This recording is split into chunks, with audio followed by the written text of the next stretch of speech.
तीर्थंकर अरहंत प्रभु वीतराग भगवान स्वीकारो मेरी वंदना भवतारक जलयान परमेष्टि की वंदना शमन करे भवताप स्मरण मनन से चेतना जागे अपने आप।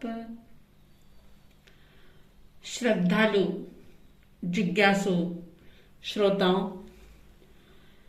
महापुरुषों का सुनो चरित्र और जीवन अपना करो पवित्र। इस श्रृंखला में आर्य स्थूलीभद्र जी के जीवन का परिचय आप सुन रहे हैं। लगभग 3 भागों में उनका जीवन परिचय हमने बताया। और भी कुछ ऐसी घटना है जिसका आज हम जिक्र करेंगे। ऐसा कहते हैं कि आचार्य संभूति विजय जी का जब स्वर्गवास हुआ उस समय और उससे पहले भी मध्य भारत के अंदर बहुत भीषण दुष्काल पड़े थे, अनावृष्टि हुई थी और बहुत सारे मुनिराज उस दुष्काल में, अकाल में संलेखना संथारा करके इस देह को त्याग चुके थे। भद्रबाहु स्वामी जो थे वे आचार्य थे, एकमात्र 14 पूर्व के धारक थे और वे नेपाल में 12 वर्ष के लिए आत्म साधना करने के लिए चले गए थे। उस वक्त आर्य स्थूलीभद्र जी के नेतृत्व में एक आगम वाचना का कार्यक्रम पाटलिपुत्र में हुआ था। आपको शायद पता होगा कि परमात्मा महावीर स्वामी जी के बाद श्रुत ज्ञान जो है वो सुनने से चला आ रहा था। यानी कि एक कहते थे, दूसरे सुनते थे और उनको याद होता था, स्मृति में रह जाता था। इसी तरह से परंपरा चल रही थी। लिखने की कोई परंपरा प्रारंभ नहीं हुई थी। शास्त्र आदि प्रकाशित करवाना तो बहुत दूर, लिखना भी तब शुरू नहीं हुआ था। तो उस समय में 11 अंगों की वाचना पाटलिपुत्र में स्थूलीभद्र जी के नेतृत्व में संपन्न हुई। तो उस समय में ये पता चला कि वहां पर जितने भी बुजुर्ग, वयोवृद्ध, ज्ञान वृद्ध जो साधु उपस्थित थे उनमें किसी को भी 14 पूर्व का ज्ञान नहीं था। तो सभी के सामने एक चिंता पैदा हुई कि इन सभी संतों में कोई भी संत 14 पूर्व का धारी नहीं है, भद्रबाहु स्वामी जी को छोड़ करके। तो श्री संघ ने और साधु समाज ने ये विचार किया कि आचार्य भद्रबाहु स्वामी जी से 14 पूर्व का ज्ञान अवश्य प्राप्त करना चाहिए, क्योंकि पूर्वों के ज्ञान के बिना परमात्मा की जो वाणी है उसका सही तरीके से मर्म समझा नहीं जा सकता। तो आचार्य भद्रबाहु स्वामी जी के सामने ये प्रस्ताव भेजा गया कि आप एकमात्र 14 पूर्व के धारी हैं, तो आप अपनी साधना को छोड़ें और सबसे पहले साधुओं को वाचना दे, ज्ञान दे। आचार्य भद्रबाहु स्वामी जी ने पहले तो इनकार कर दिया कि मैं तो 12 वर्ष के लिए अपनी आत्म साधना में लगा हुआ हूं, मैं अभी आ नहीं सकता। उस समय में वो नेपाल में विराजमान थे। श्री संघ ने और साधु समाज ने दूर दृष्टि से ये बात समझी और 500 साधुओं के एक समूह को नेपाल की तरफ विहार करवाया कि वे नेपाल जाएं और साधना के अलावा जो भी समय भद्रबाहु स्वामी जी के पास होगा वे 14 पूर्वों की वाचना देंगे, 14 पूर्वों का ज्ञान देंगे। और 500 साधु, जिसमें मुख्य स्थूलीभद्र जी थे, और वे भद्रबाहु स्वामी जी के पास जाते हैं। भद्रबाहु स्वामी जी ने उनको पूर्वों की वाचना देना प्रारंभ किया, लेकिन आश्चर्य की बात कि विषय इतना जटिल था, कठिन था कि 1 नहीं, 2 नहीं, 3 नहीं, 499 साधु जो थे, जो शिक्षा के लिए गए थे, वो हताश हो गए कि ये विषय तो बड़ा कठिन है, ये पढ़ना बहुत मुश्किल है, और वे हताश निराश होकर के अपनी पढ़ाई बंद करके फिर से वहां से पाटलिपुत्र की तरफ विहार करके आ गए। लेकिन आर्य स्थूलीभद्र जी, जिनके अंदर धैर्य था, अद्भुत लगन थी और बड़ा ही परिश्रम उन्होंने किया और निरंतर आचार्य भद्रबाहु जी के पास वे पूर्वों का अध्ययन करते रहे। आचार्य भद्रबाहु ने ध्यान साधना के साथ साथ आर्य स्थूलीभद्र जी को निरंतर 8 वर्ष तक वाचनाएं दी और उस 8 वर्ष की अवधि में आर्य स्थूलीभद्र जी 8 पूर्वों के ज्ञाता बन जाते हैं। देखिए, पानी तो बरसता है, लेकिन अगर पात्र योग्य ना हो तो उस पात्र में पानी ठहर नहीं पाता। योग्य पात्र के अंदर ही, बिल्कुल बिना टूटे फूटे पात्र में ही पानी रुक सकता है। ठीक इसी प्रकार से भद्रबाहु स्वामी जी के मुखारविंद से शिक्षा तो बरस रही थी, ज्ञान बरस रहा था, लेकिन स्थूलीभद्र जैसे व्यक्ति ही उस ज्ञान को झेल सके, सीख सके, और इस प्रकार से 8 वर्ष में वे 8 पूर्वों के ज्ञाता बन गए। स्थूलीभद्र जी के धैर्य से, उनकी ज्ञान की पिपासा से, लगन से, बहुत सारे उनमें ऐसे गुण थे कि उन गुणों से प्रसन्न होकर के आचार्य भद्रबाहु स्वामी जी ने एक दिन उनसे ये बात कही कि देखो, अब मेरी साधना का समापन का समय जो है वो बहुत करीब आ गया है। यानी अब मेरी साधना संपन्न होने वाली है, और मेरी साधना संपन्न होने के बाद मैं तुम्हें लगातार वाचना देता रहूंगा, निरंतर समझाता रहूंगा। गुरु के चरणों में उन्होंने मस्तक झुकाया और ऐसे ही सहज एक प्रश्न पूछ लिया कि भगवान, अब मुझे और कितना अध्ययन करना बाकी है? तो इतना विशाल अध्ययन करवाने के बाद भी इस भद्रबाहु स्वामी जी कहते हैं कि जैसे समंदर में अपरंपार पानी होता है, उस पानी की एक बूंद के समान तुम्हारा अध्ययन संपन्न हुआ है। एक बिंदु के अतिरिक्त अभी तो पूरे समंदर का ज्ञान करना बाकी है। जब ये बात स्थूलीभद्र जी ने सुनी तो सहज ही उनके चेहरे पर थोड़ा सा निराशा का भाव आया।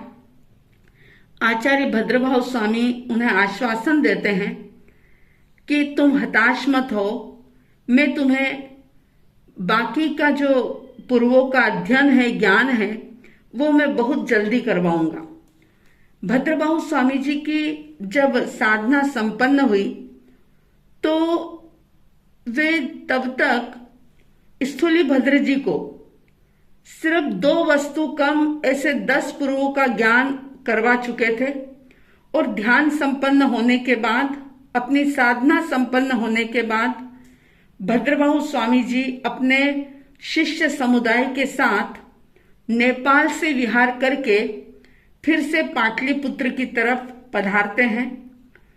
जब ऐसे महान आचार्य जो श्रुत केवली कहे जाते थे, अंतिम 14 पूर्वधारी कहे जाते थे, ऐसे भद्रबाहु स्वामी जी के जब आगमन के समाचार पाटलिपुत्र वासियों को मिला तो वे इतने हर्षित हुए, इतने खुश हुए।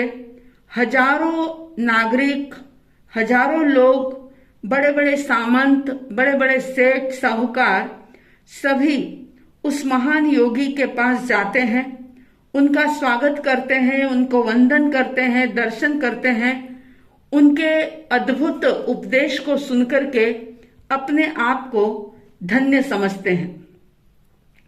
और उनकी वाणी सुनकर के कई लोगों ने अपनी शक्ति के अनुसार, किसी ने 5 महाव्रत धारण किए, किसी ने श्रावक व्रत लिए, अलग अलग प्रकार से लोगों ने साधना के पथ पर अपने कदम बढ़ाए। अब जैसा कि मैंने आपको बताया था कि स्थूलीभद्र जी की 7 बहनें, यक्षा, यक्ष, दिन्ना आदि, वे भी दीक्षित हो चुकी थी। और वे 7 बहनें उसी पाटलिपुत्र नगर के बाहर, जब उनको पता चला कि भद्रबाहु स्वामी और हमारे बड़े भाई स्थूलीभद्र जी यहाँ पर पधारे हैं, तो वे उनके दर्शन करने के लिए उस उद्यान के अंदर पहुंचती है। आचार्य भद्रबाहु स्वामी जी को उन्होंने श्रद्धा के साथ वंदन किया और वंदन करने के बाद बड़े ही विनय के साथ उनसे पूछा कि भगवान, हमारे बड़े भाई स्थूलीभद्र जी कहाँ विराजमान हैं? हम उनके दर्शन करना चाहते हैं। यक्षा आदि जो उनकी 7 बहनें थी, वे बहुत ही ज्यादा उत्साहित थी अपने भाई को देखने के लिए, क्योंकि उनको पता था कि मेरे भाई ने बहुत ज्ञान का अर्जन किया है और बहुत वर्षों के बाद वे यहाँ पर पधारे हैं। तो उनके मन में अपने बड़े भाई के दर्शन करने की तीव्र उत्कंठा थी, लालसा थी। आचार्य भद्रबाहु स्वामी जी ने उनको कहा, एक उंगली से इशारा करते हुए बताया कि ये जो पास में एक खंडहर, टूटा फूटा एक चैत्य है, यानी एक कोई कमरा बना हुआ है, वहां पर स्थूलीभद्र तुम्हें मिलेंगे। और वे 7 साध्वियां, स्थूलीभद्र जी की बहनें, उनके दर्शन करने के लिए उस तरफ जाती है। जैसे ही दूर से स्थूलीभद्र जी ने अपनी बहनों को साध्वी के रूप में आते हुए देखा, तो देखिए स्थूलीभद्र जी जो इतने ज्ञानी हो चुके थे, लेकिन उनके मन में भी अपनी बहनों को अपनी विद्या का चमत्कार दिखाने की एक भावना पैदा हो गई, एक कौतूहल पैदा हो गया।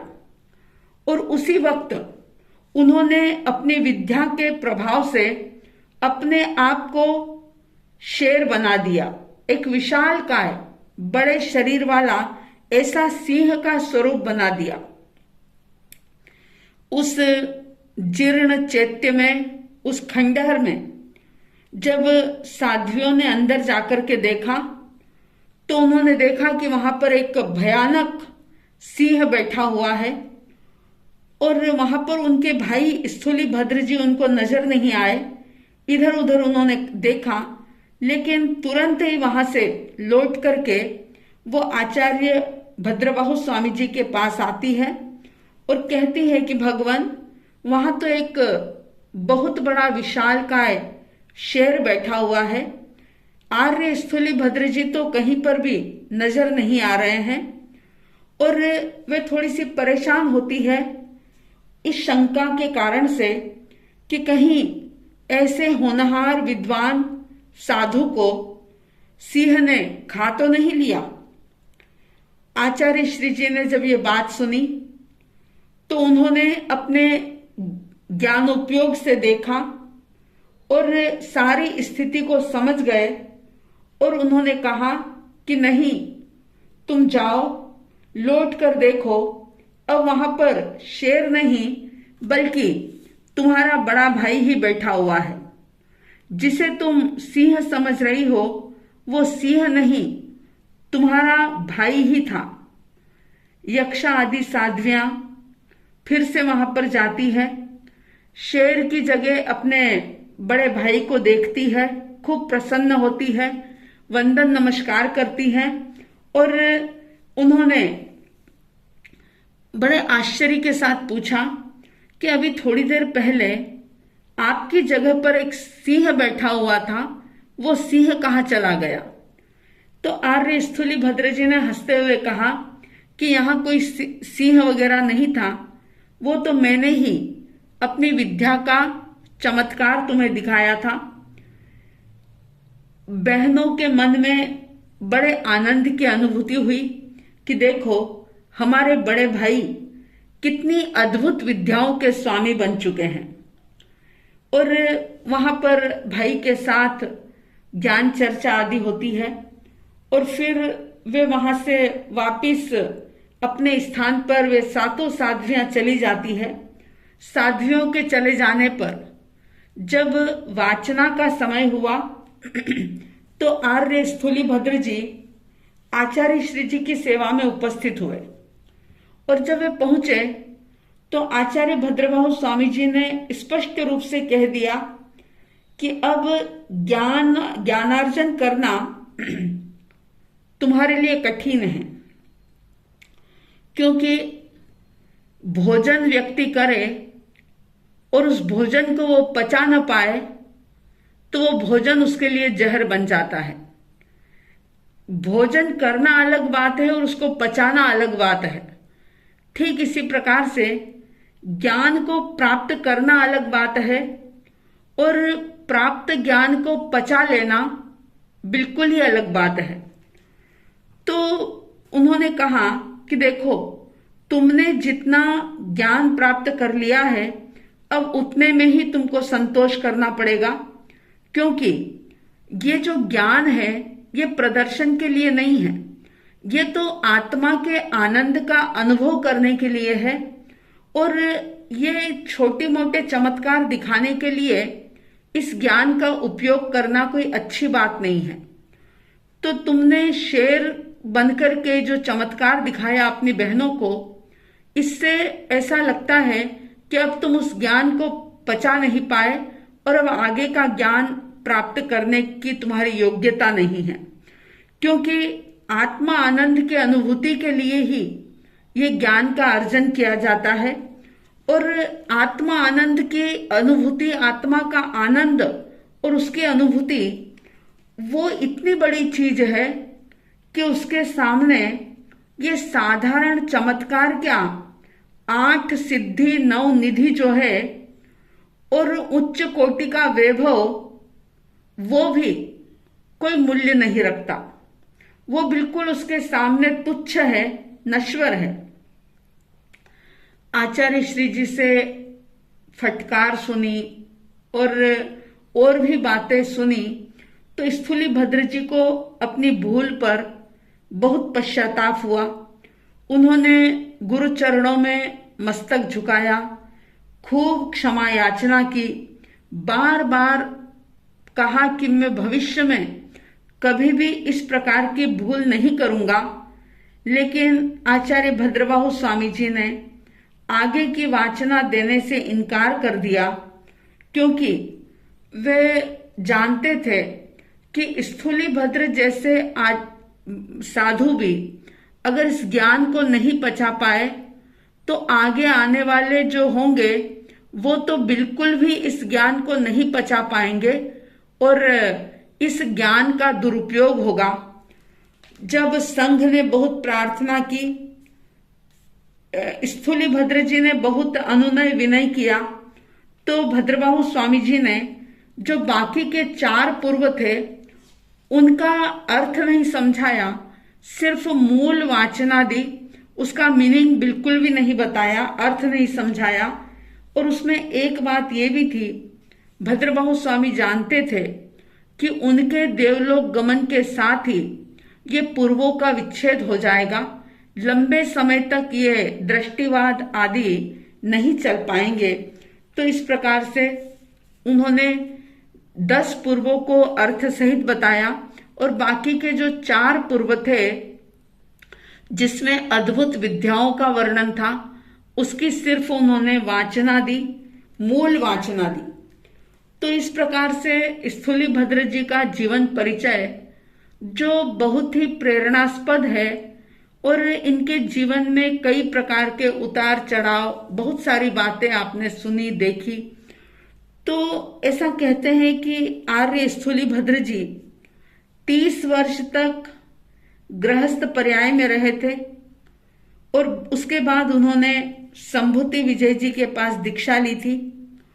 24 वर्ष तक वे एक सामान्य साधु के रूप में रहे थे और 45 वर्ष तक आचार्य पद पर रहते हुए उन्होंने वीर शासन की खूब सेवा की थी और बाद में पूरी 99 साल की आयुष्य पूर्ण करके वे राजगृह नगर के पास व्यवहारगिरी पर्वत पर 15 दिन का अनशन करके संलेखना करके संथारे के साथ अपने शरीर को छोड़ते हैं, यानी कि उनका स्वर्गवास होता है। और भी इनके जीवन की कुछ कहानियां आती है कि जब ये एक बार पाटलिपुत्र पहुंचे थे तो जब बहुत सालों के बाद वे विहार करते हुए श्रावस्ती गए थे तो उन्होंने देखा कि बहुत सारे लोग दर्शन वंदन करने के लिए आए, लेकिन अचानक ही उनको याद आया कि मेरा एक बचपन का मित्र भी यहाँ रहता था, वो यहाँ पर क्यों नहीं आया, जिसका नाम धनदेव था।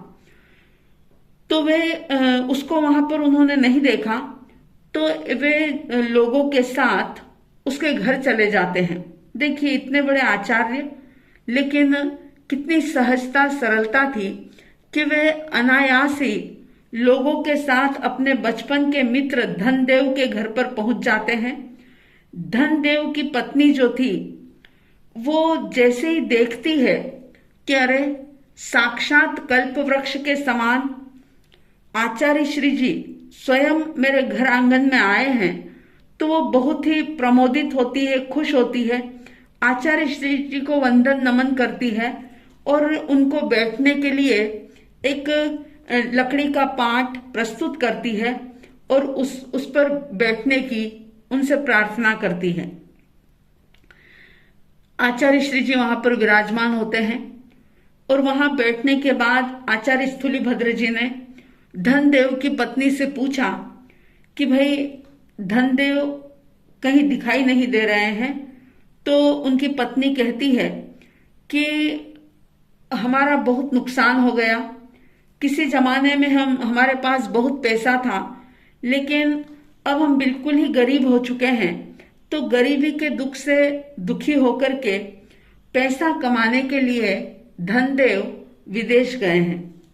जब अपने बाल मित्र की, बचपन के मित्र की इस प्रकार की दयनीय अवस्था को आर्य स्थूलीभद्र जी ने जब देखा सुना तो उन्होंने उसी वक्त अपने ज्ञान बल से देखा कि धनदेव के घर में जो एक पिलर है, एक स्तंभ है, उसके नीचे बहुत सारी धनराशि रखी हुई है उन्होंने उस स्तंभ की ओर देखते हुए उस धनदेव की पत्नी से कहा कि देखो, संसार का वास्तविक स्वरूप यही है।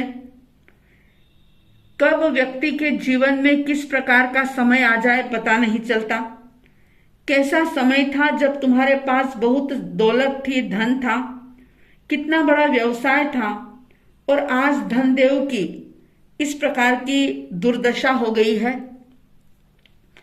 उसके बाद और भी उन्होंने सार गर्भित उपदेश दिया और थोड़ी देर के बाद वे वहां से अपने स्थान पर चले जाते हैं और वे वहां से विहार कर जाते हैं, लोगों में धर्म का प्रचार प्रसार करते हुए दूसरे क्षेत्रों में विचरण करते हैं। धनदेव जो विदेश गया हुआ था, स्थूलीभद्र जी का मित्र, वो वहां पर भी कुछ काम नहीं कर पाया और जिस दशा में गया था, जिस अवस्था में गया था, वापिस उसी अवस्था में वो वापिस अपने घर लौटता है और अपनी पत्नी के मुख से आचार्य स्थूलीभद्र जी के आगमन की सूचना सुनता है, सारी बात सुनता है। तो उसने पूछा कि क्या आचार्य देव ने तुम्हें कुछ कहा? तो उसकी पत्नी कहती है कि संसार के विचित्र गति पर उन्होंने धर्म का उपदेश दिया और कोई विशेष बात तो कही नहीं, लेकिन हाँ, मैंने ये नोटिस किया कि आचार्य श्री जी की नजर बार बार अपने इस घर के खंबे की तरफ जा रही थी। बार बार वे उस खंबे को ही देख रहे थे। धनदेव जो बड़ा ही बुद्धिमान था, वो समझ गया कि महापुरुषों की कोई भी क्रिया, उनका कोई भी इशारा, कोई भी चेष्टा निरर्थक नहीं जाती। बार बार उन्होंने इस खंबे की तरफ देखा तो निश्चित रूप से इस खंबे के नीचे धन होना चाहिए, और ऐसा विचार करके उन्होंने उस खंबे के आसपास की भूमि को खोदा। तो वो देखते हैं कि थोड़ा ही परिश्रम करने के बाद उस खंबे के नीचे अपार धन संपत्ति जो गड़ी हुई थी, धनदेव को वो मिल जाती है और फिर से कुबेर के समान संपत्तिशाली बनकर के बहुत बड़े श्रीमंतों में उस धनदेव की गिनती होने लग जाती है। धनदेव को जब पता चला कि आचार्य स्थूलीभद्र पाटलिपुत्र में विराजमान हैं, तो वो उनकी सेवा में पाटलिपुत्र जाते हैं और आचार्य श्री जी के साथ साथ सारे ही मुनियों को वंदन नमस्कार करते हैं। और उन्होंने आचार्य श्री जी से निवेदन किया कि भगवान, जब मैं घर में नहीं था और मेरे घर में आपके जब से पावन चरण पड़े हैं, तो मेरा सारा दारिद्र्य, मेरे सारी गरीबी का दुख जो था वो दूर हो गया। आप ही मेरे स्वामी हैं, मेरे गुरु हैं, मेरे सर्वस्व हैं। कृपा करके मुझे आदेश दो कि मैं आपकी क्या सेवा करूं। तो आचार्य स्थूलीभद्र जी ने कहा कि देखो धनदेव, भगवान जिनेश्वर परमात्मा के द्वारा प्ररूपित जो धर्म है, वही वास्तव में अक्षय और अव्याबाध अनंत सुख देने वाला है। तुम पूरी भावना के साथ, श्रद्धा के साथ जितना तुमसे बन पड़े, जिनेश्वर भगवान की आज्ञा का पालन करो, उनके धर्म को धारण करो। बस तुम्हारे लिए यही करना बहुत आवश्यक है। आचार्य स्थूलीभद्र जी की आज्ञा को शिरोधार्य करके धनदेव जिनेन्द्र भगवान के द्वारा प्ररूपित जो दया धर्म है, जो आत्मधर्म है, उस पर चिंतन मनन करते हैं और व्रतधारी श्रद्धालु श्रावक बन जाते हैं और बहुत दिनों तक स्थूलीभद्र जी की सेवा में रह करके वो फिर से अपने घर आते हैं।